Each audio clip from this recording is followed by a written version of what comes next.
PTI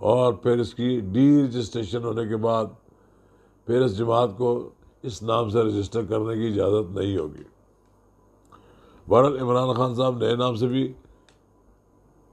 party register کرا سکتے ہیں، لیکن ان کے زوال اس میں ہے کہ یہ جب وہ پارٹی بدلیں گے، نئی پارٹی بنائیں گے، تو یہ بات تو ثابت ہو گئی کہ انہوں نے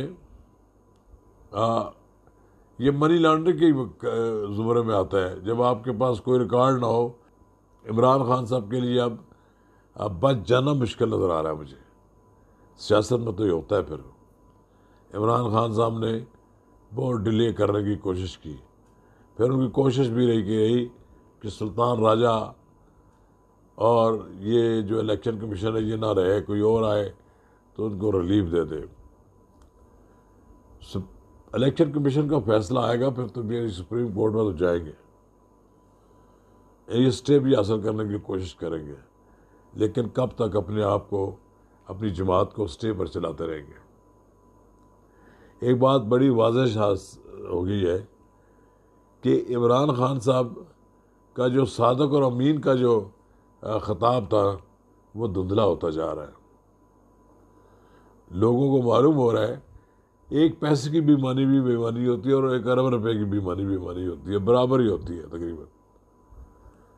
لیکن بیرون ملک سینکڑوں نہیں ہزاروں پاکستانیوں کی امیدوں کا مرکز عمران خان بنے رہے۔ انہیں یہ خیال تھا کہ شاید یہ شخص پاکستان کی حالت تبدیل کر دے گا، لیکن اس کے خلاف تو اتنے کیسز نکل رہے ہیں۔ ابھی یہ گوگی کا جو کیس ہے، گوگی کا کیس سامنے آنے کے بعد بہت سی باتیں ایکسپوز ہو چکی ہیں۔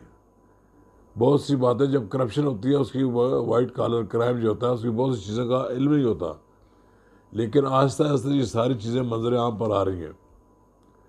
فرا گوگی پاکستان سے فرار ہو گئی، عمران خان کی فرنٹ وومن تھی، ان کی مسز پیرنی کے لیے وہ سارا کچھ تحفے تحائف اکٹھی کرتے تھے۔ بہرحال عمران خان صاحب سیاست میں بہادر آدمی وہی ہوتا ہے جو برے وقت میں بھی اپنے پاؤں پر کھڑا رہے۔ اگر آپ کا دامن صاف ہے تو کوئی طاقت آپ کو نقصان نہیں پہنچا سکتی، لیکن اگر آپ نے کوئی جرائم کیے ہیں تو کوئی آدمی آپ کو بچا بھی نہیں سکتا۔ بہرحال عمران خان صاحب سیاست میں بہادر آدمی وہی ہوتا ہے جو برے وقت میں بھی اپنے پاؤں پر کھڑا رہے۔ اگر آپ کا دامن صاف ہے تو کوئی طاقت آپ کو نقصان نہیں پہنچا سکتی، لیکن اگر آپ نے کوئی جرائم کیے ہیں تو کوئی آدمی آپ کو بچا بھی نہیں سکتا۔ میں پہلے بھی کہتا تھا کہ عمران خان صاحب کو اب جیل جانا پڑے گا۔ دوسرا بڑا کیس نیب قوانین ہے، جو خاصی حد تک موجودہ حکومت نے تبدیل کر دیے۔ صدر مملکت نے اس پر دستخط کرنے سے انکار کر دیا بل پر، لیکن آئین اور قانون کے مطابق دوسری بار جب صدر سے بل واپس آئے تو وہ 10 دن کی مدت میں وہ خود بخود قانون بن جاتا ہے۔ ممکن ہے کچھ ایسے اس میں تبدیلیاں کی گئی ہوں کہ جو عرف عام میں مناسب نہیں ہے، لیکن بہت سی ایسی تبدیلیاں جو کی گئی ہیں وہ واقعتاً اس کی ضرورت تھی، جیسے کہ بار ثبوت مستغاثہ کے بجائے ملزم پر تھا۔ اسی طرح ایک ملزم کو گرفتار کر لیا جاتا ہے اور اسے 90 دن تک ریمانڈ میں لیا جا سکتا ہے۔ اس طرح کی اور ڈریکونا لا تھا، یہ لا تبدیل ہونا بہت ضروری تھا۔ عمران خان صاحب سپریم کورٹ جا رہے ہیں، اور بہت اچھی بات یہ ہے کہ سپریم کورٹ میں یہ کیس چلا جائے، نیب قوانین کے بارے میں سپریم کورٹ کی بھی حتمی رائے آ جائے، اور یہ جو پروپیگنڈا ہے کہ NR2 لیا گیا ہے، یہ بھی ختم ہو جائے گا۔ اب آپ مجھے یہ بتائیں کہ احسن اقبال کے خلاف جو مقدمہ ہے اس میں یہ کہا گیا ہے کہ انہوں نے اپنے اختیارات کا ناجائز استعمال کیا. انہوں نے کرپشن تو کوئی نہیں کی، لیکن انہوں نے اپنے اختیارات کا ناجائز استعمال کر کے اسٹیڈیم بنوا دیا. اسی طرح کہا جاتا تھا کہ LNG کا کیس بنایا جائے گا شاہد خان عباسی کے خلاف. شاہد خان عباسی کہتے رہے، تو پھر انہوں نے LNG کا درآمد کے کیس کے بجائے ٹرمینل کا ایک کیس بنا دیا کہ یہاں پر انفلوئنس استعمال کیا ہے اس وقت کے وزیر پیٹرولیم نے، شاہد خان عباسی نے. اس طرح کی جو نیب قانون میں جو خرابیاں ہیں وہ دور کر دی گئی ہیں تو کوئی حرج نہیں ہے. لیکن اگر آپ سمجھتے ہیں عمران خان صاحب کہ کوئی ایسی غلط بات ہوئی ہے تو سپریم کورٹ اس کو بالکل ختم کر سکتی ہے. لیکن ایک بات واضح ہے کہ مختلف حکومتیں پچھلے 20 سال اس نیب کے قانون کو سیاسی مقاصد کے لیے استعمال کرتے رہے ہیں. اگر پہلی بار کسی حکومت نے اس نیب کے قانون کو تبدیل کرنے کی کوشش کی ہے تب اس کو ویلکم کرنا چاہیے. اور میرا خیال یہ ہے کہ یہ قانون تبدیل ہونے کے بعد ملک میں جو مختلف لوگوں کو سیاسی دباؤ کے تحت اپنی وفاداریاں تبدیل کرنے کے لیے ایک قانون استعمال کیا جاتا رہا تھا، وہ اس کا سلسلہ ختم ہو جائے گا.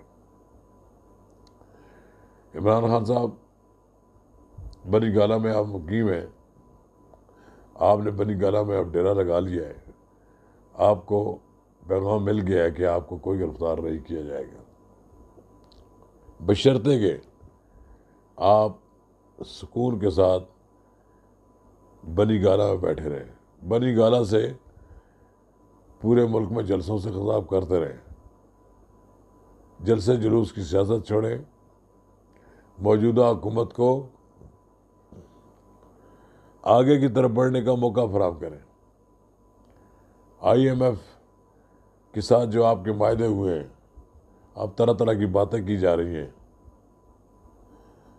مولانا فضل الرحمان صاحب کے حوالے سے یہ بات آئی ہے کہ انہوں نے کہا ہے کہ عمران خان نے سی پیک کی جو خفیہ، یہ بڑا خوفناک الزام ہے.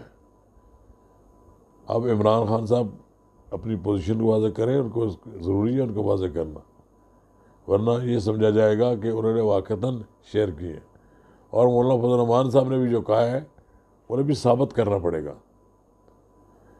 یہ جو پاکستان کو جو گروی رکھ دیا گیا ہے پچھلے 4 سال میں IMF کے پاس، اس کو نکالنے کا کوئی راستہ تلاش کرنا چاہیے.